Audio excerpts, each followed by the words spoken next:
Hello and welcome to episode 2 of Atrainability Radio, where I have a good chat with Yusuf Yousuf about his experiences of helping patients as both initially a hospital porter and then now as a healthcare support worker.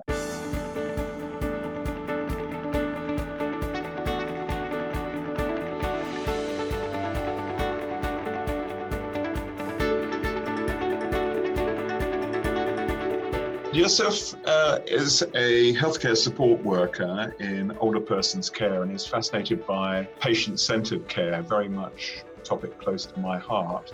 He was previously a porter in the NHS, and his talk was entitled, "Finding Inspiration in the NHS is Easy if you know where to look." So we're going to have some fascinating lessons, I'm sure. Thank you very much indeed for coming on, and I really enjoyed your talk at TEDx NHS. I thought it was absolutely brilliant. And what I was hoping to focus on was your lessons, if you like, for people at the front line in the NHS about what works basically, what patient-centered care, I think, is the essence of what you said, and I'm all in favor of that. Yeah.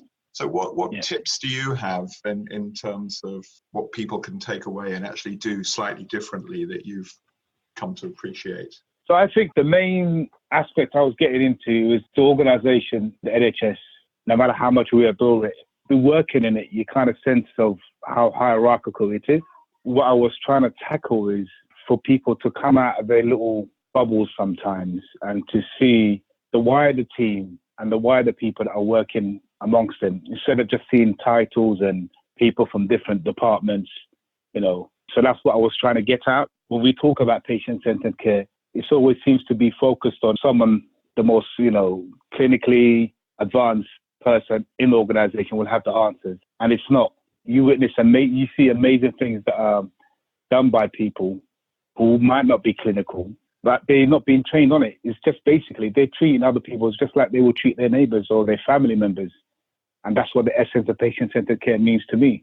So This is what I was trying to get at. And it's inspirational. I mean, the things that I've witnessed as a porter is inspirational, but it's things that are kind of unnoticed sometimes. So I've been portering for about 10 years. And one of the stories I've touched on was one of my colleagues done something for a patient. It was left field. So when I was telling the story about what he's done for a bereaved parent, was completely left field. So I was standing there while he was telling me the story. And in the back of my mind, I was like, oh, well, really tough. What did you do?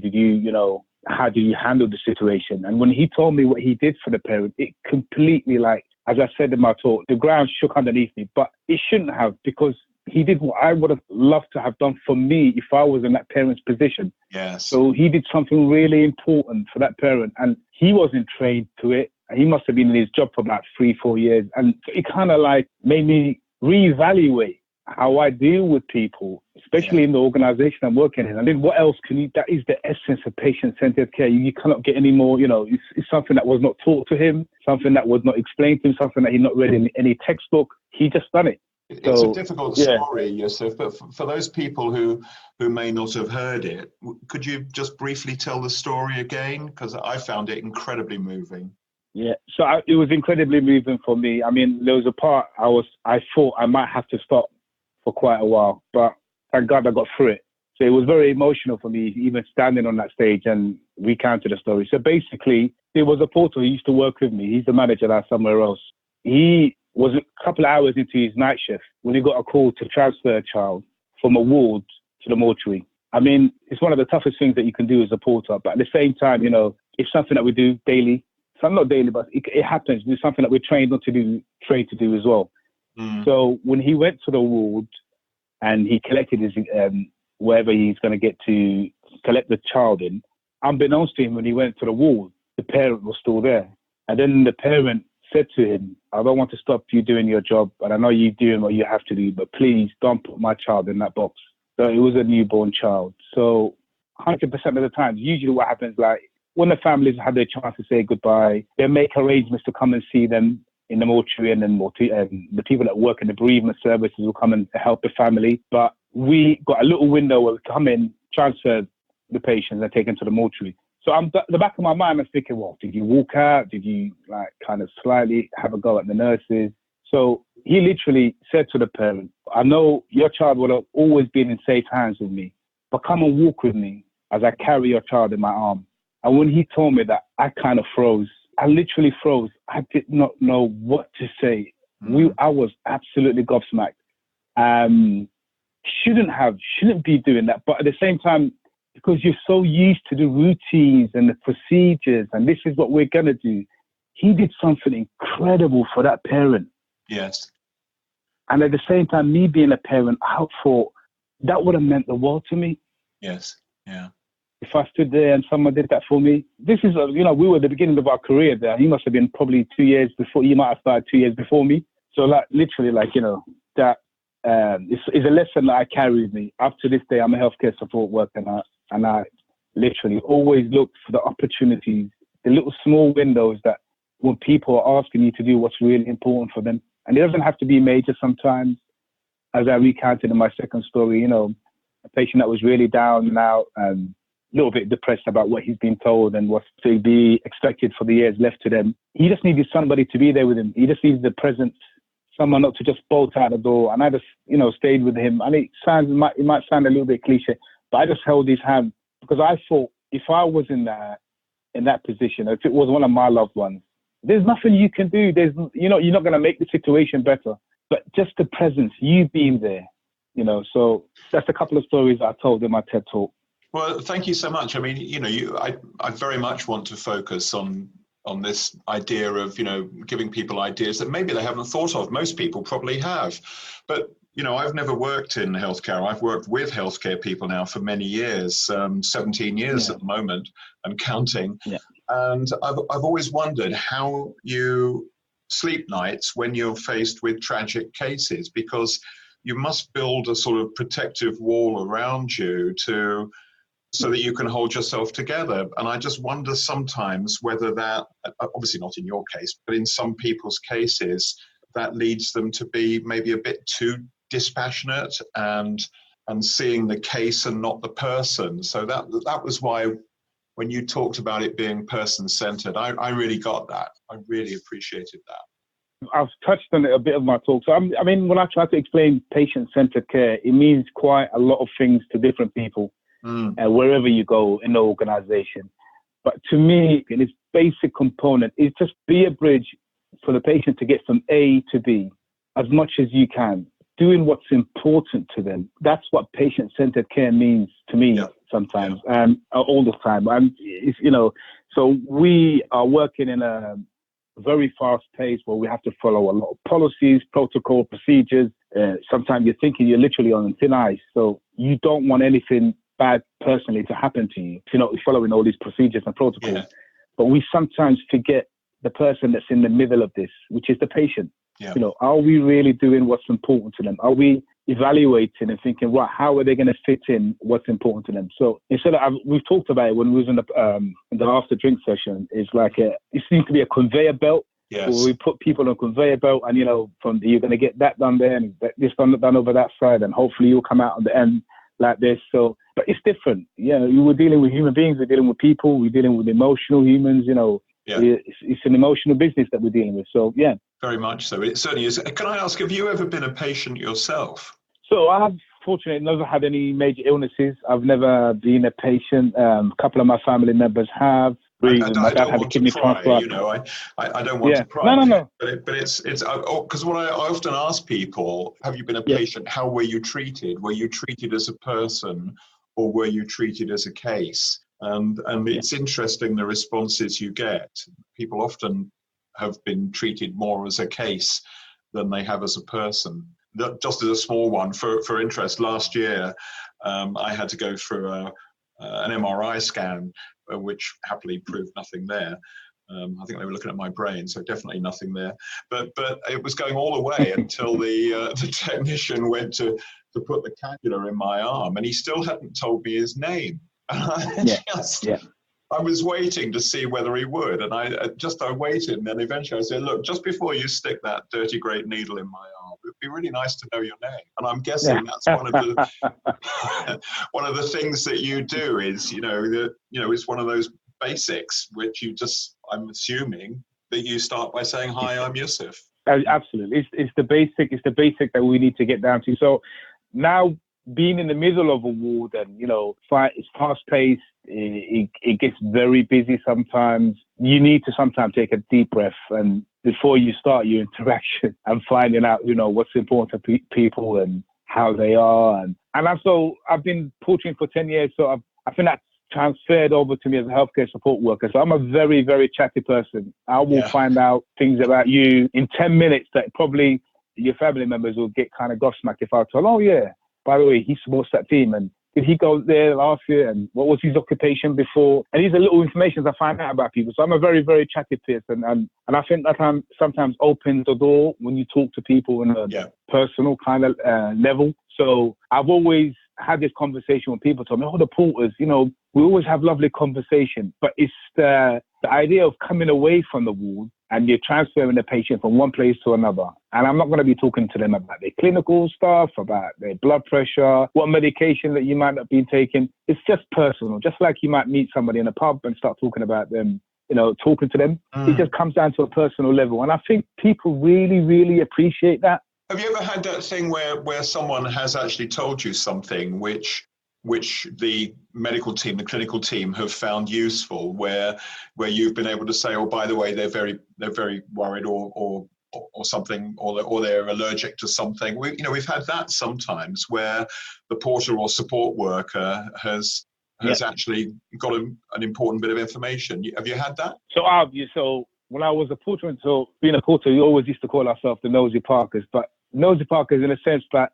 we always kind of a little bit advocating for the patient sometimes about their likes and dislikes and stuff that might not that we might not be getting right because it's so rushed. So there has been occasions where I've notified a team or a member of staff, that this patient might have been a little bit in pain, might have been screaming, or as I went to a ward, the patient might have been screaming in one bay and thinking, okay, why are they screaming for? There might be something going on over there. I just call in the team. So you do notice that sometimes, and I think the skill and confidence that you have to have is you have to start advocating and speaking up for people sometimes, So especially in the area I'm working in the care of the elderly ward, which are older patients.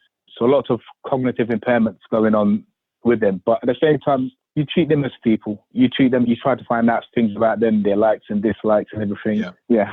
Definitely. I guess sometimes it could be, what they like to be called, because often people, what the name that they like used is not what it says on the paperwork or on the patient notes maybe. And you might say, this is James, but he'd like to be called Jimmy.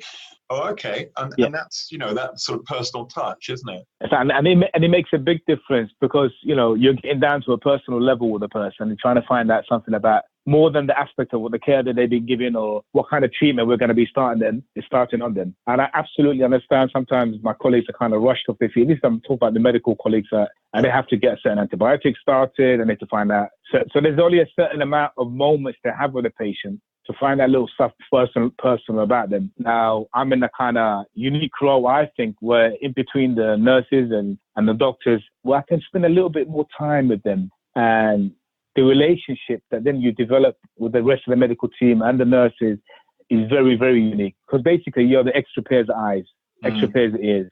Because you're spending a little bit more time with them when you're doing something personal with them. Yeah. So absolutely. And do you find yourself, and I don't want to ask a wrong question, but do you find you get treated with respect by your medical colleagues, or do they ever put you down? That's a tough question. I mean, I would love to say they always look at me as someone who's as important as anybody else in the team. But maybe that's because that's the way I carry myself. I do feel I am as important as anybody in that team. That's the way I interact within my remit and within my roles, because you cannot go outside of what your roles and what you're trained to do. Sure. But definitely, you have to be treated as the team. A little bit less when I was a porter, I have to admit, that you might be called as the others. Or I think one of my TEDx speakers had a story about Raj, had a story about one of the porters that he shouted at, and then someone was like, well, why can't I do that? He's just a porter. And I used to get some of that. Yeah, I have to admit, when I was a porter. But not in a kind of bad sense. But I think sometimes the way people kind of mimic what they've always known without being challenged on it. Yeah. If you think you can brown nose this porter or domestic, or they're just a domestic and the porter, how are they gonna enrich my life or my working life? So you do get a bit of that. You do get a bit of that. I have to admit. We see it. I'm sorry to raise it, I really do, but it was one we had in a place last year where a healthcare support worker like yourself had gone over to a senior clinician and said, you look a bit upset, is there anything I can do to help? And the response he got was, you're not important enough. The support worker went to go and hand his notice in, and he was persuaded not to, fortunately. You know, I think those things are rare. Is that what I'm hearing from you? They're very rare? It's rare, but then it's not so in front of your face, if I may say it in that way. So you might get people that feel like that from their body language and the way they might interact with you might be a little bit different. But, you know, it's not as much as, because I've only been doing this job for 2 years and I've been a porter for about 10 years. So I put myself about in the room, if you know what I mean. So my name is Yusuf. I'm the healthcare support worker. I'm really important here. Well, you're as important as anyone else. You know, I'm with you on that. Everybody is important in that organization. Everybody has got something of a value to add to the patient care. And once we see that and once we act on that, I think it makes the work life better. And I think it makes patients' experience much better. Because then we're on the same wavelength. You know, we're on the same wavelength of thinking, why would somebody keep quiet if they've got a really, really good idea about how to improve the service? Thinking, but I'm just a healthcare support worker. No one's going to listen to me. Oh, I've got a great idea about how we can get that thing done better, but I'm not going to say anything. You get into that rut because people don't think that maybe it's the way they're treated, maybe it's the way they're dressed, maybe it's because they're not pulled into improvement programs or things that they can do for themselves. It's a whole load of things that might make them feel that way. But it's very, very important to get away from that. And we all need to show some sort of responsibility to treat every single member of the team as someone who's important. And the patient as well, for that matter, I think. Absolutely. I think that's so vitally important. I've had some funny talks in the past with people where don't regard the patient as having anything to contribute. And I've said, well, hang on a minute, can they not save you making a mistake? Well, yes, I suppose they can. Well, there you go then. If you don't give them the opportunity to tell you a bit more about them, then, you might miss something. So, have you got any other sort of practical tips or, positive ones? Any other good stories? It would be good to sort of finish on a positive, and if you've got any examples that have made you smile or have gone down well with patients or colleagues. You're making me think. So I always get this now from the patients when I'm with. They always seem to kind of remember my name. All right. So my colleagues say, well, it's weird because they always mention you by name. I said, because I don't know, maybe because I'm, as I said, I'm a very attractive person. I'm very smiling as I go around and do my work. I mean, it gets hard, don't get me wrong, every now and then. But yeah, I seem to leave a mark with people. They might remember me. I don't doubt it. Yeah, so that's one thing. I mean, another thing I was talking about, the randomized coffee trial that I did with a junior doctor in my old trust, that was something completely left field. Nobody would ever thought, what's this porter and junior doctor got to do with each other? What can they do together? Oh, do go on. We just hit it off. Yeah, we just hit it off. We came across a randomized coffee trial that was first introduced to me by another psychologist that used to work in my trust. Yeah. And we thought, this is fantastic. We should be able to run this. And she was like, well, we need to get some funding to get off the ground. And I was like, let's go and see the HR director. And I was dead serious about it. I love it. She must have thought I was joking because the next minute I just sent an email to my HR director saying, we need to meet you. And then went to the meeting with her and said, like, this is what we want to run. We think it's a great opportunity for people to get together, to get out of their little enclaves and meet other people across the organization. And who knows, from there might be sparking some other projects that they can do together, or even at the least, just the decency to know, to treat more people with a little bit more respect. So the reason where because you can hold a randomized coffee trial by just sending emails to people saying, right, we would like to pay you off for this person. But we wanted it to be in a place where we're providing the refreshments and pulling the porters, pulling the domestics, pulling the secretaries. So right, get in that room, we want you to talk to somebody that you've never met before and sit down and have a talk with them. I think that was really important. So And it worked, obviously. It worked. It was really, really successful. We was very, very happy about it. And it was just ideas that people still talk about. And I hope and I pray that it can be replicated. You could do projects with anybody in the organization. It doesn't have to be what grade, what level, what banding they are. If two people are passionate about a certain things, believe me, they can get it done. So can I just go over it? So you said it was a randomized coffee trial, is that it? Yeah. So it's a randomized coffee trial. If you Google it, you probably find out about it. So it started, I think, by a charity called Nesta. So the whole concept of that is working in such a large, or any organization, there's people that you might not be colliding with and meeting with and finding out what they're doing, what kind of projects they're working on. And, that might then spark these two people to get together and do something else. So that was the whole idea of the randomized coffee trial. And we basically spoke to the person that started it up in America, gave us a couple of tips, and then we just ran with it. So I think it's still run other organizations is in different forms. They've got bits where they send emails and tickets to people and say, right, we've linked you up with this person. Now you two can make an arrangement when to get together, so that you can do it that way if you want. But the whole idea of it is just to make people who will never cross paths with each other collide, and hope something good will come out of it.